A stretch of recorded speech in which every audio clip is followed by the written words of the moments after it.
You could make a 30-minute. Hi, my name is Taylor Ralston, and in this video, I will be covering my science topic of how does music affect the mind and the brain. In this video, I will be covering the effects of what music does to the brain, and how even as someone as cold and unforgiving as Wednesday Addams will still feel happiness from the dopamine as she plays her cello. For this, I have done all my own research. I have done multiple Google searches. All my sources are cited, and I even put out my own Google form. Results I got were that music actually increases blood flow to your brain, like your entire brain, and whether or not you're making your own music or going to see a live concert and hearing the music, it still affects your brain in the same way. It will still increase blood flow to places like your temporal lobe, your cerebellum, your frontal lobe, your parietal lobe, your occipital lobe, all your lobes. Dr. Kevin Labar in the early 2010s conducted a study on Alzheimer's patients and their connection to music.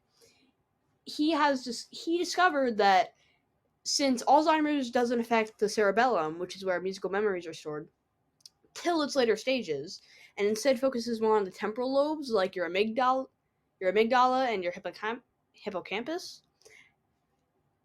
Alzheimer patients are more likely to recognize their favorite song from when they were growing up than their own children or loved ones or partners. Um, in Burnett's honors college course since 2016, world-renowned scientist Dr. Kiminobu Sugaya and world-famous violinist Ayako Yontani have together been teaching a course called How Does Music Affect the Brain? And they have shown that music increases blood flow, again, will increase blood flow, and actually encourages neurogenesis to places like your hippocampus, which improves like memory, it improves motor functions and cognitive functions, encourages social skills, so much good stuff.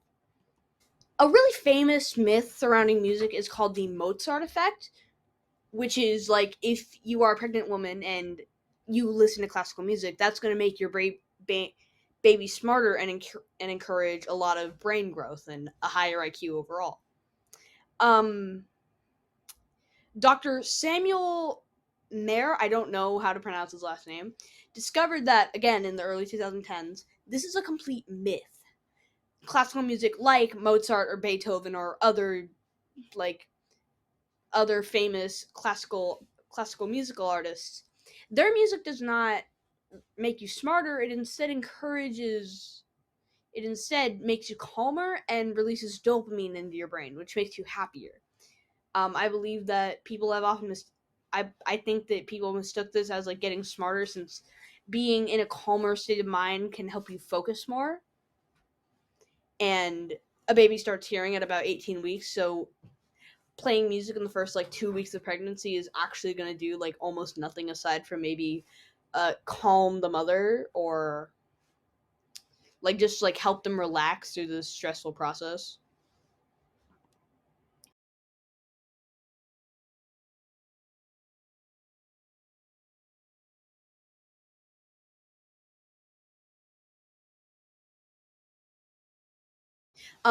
For this, I found music and emotions.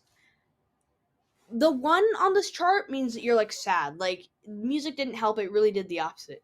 The 10 all the way over on the other side is like I'm very happy. I feel really good after listening to music. Um and this is from my first survey of how much do you think music affects your mood and daily life, essentially. We had one person say it affects them at about a 3. So like, I feel a little bit better. I'm not entirely sure how much it helps, but a lot of people are more on the opposite end of 5. So like, they definitely feel happier after listening to music, which is exactly what music does. Again, it encourages blood flow, gives you a better mood. Actually, a very good antidepressant has been studied that it is a better antidepressant and is very effective at making people happier. Favorite genres? No surprise here, but in America, top two genres we found were rock and roll, or heavy metal, and pop. I feel, and they both make up a very big percentage, both of them being over 20. Jazz, I believe, was 29%. Classical was 25.8%. Despite having over seven or eight options, a lot of people actually entered in their own options. The chart you see right here is actually just a shortened version of that, I believe. We couldn't fit all of them without it falling to the very bottom of this video, so it was huge. Rather than people saying like, oh yeah, I like rock, I like techno, they actually, all of them input their own, such as folk, indie, progressive rock, musical numbers. So like, Take a Look at Me Now from Lyle Lyle Crocodile, a Hamilton piece, a piece from Fiddler on the Roof. Like, rather than just going with one of the options, they gave us a huge variety, and we got 27 total results from them. I'm just saying, like, adding the 8 to like the other like okay, something. You probably won't be able to see the numbers from there. My original hypothesis was that emotion was driven by like the genre, so classical music makes you feel calmer, heavy metal might make you feel more aggressive, pop gives you more energy, basic stuff. Sadder, more minor stuff might make you sad. My idea was that, like, yeah, music has a strong effect on the brain. Different genres give mood, emotion, or energy. My experiment was actually the result of my second form, not my first one. My first one was a is this worth investigating form. But my materials were a playlist in Apple Music and Spotify. Both of the playlists were identical, same song, same order, same everything. My volunteers would listen to them, and then they would fill out how they felt about that song in this. So we gave them a scale of 1 to 10, and then they would put comments underneath it, like, scale of 1 to 10, I gave classical music a 6, and my comment was, it made me feel a lot calmer. I didn't fill out my own form. This is just an example. Our entire procedure was listen, rate, and repeat with the next genre. We gave 4 total genres. They were our independent variable. We had pop, rock, classical, and world. We had a Bollywood number, an African number, and a Japanese number. They were our independent variable. They never changed depending on the person. They were completely the same. They stayed the same. Never made any edits.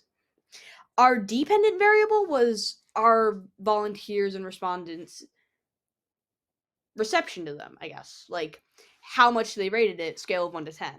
Our data collection was actually really simple because the Google form gave us such good bar graphs and like it didn't give us just like, oh, okay, here's how many. It gave us a count. Like, if we hovered over them, it'd give us a count.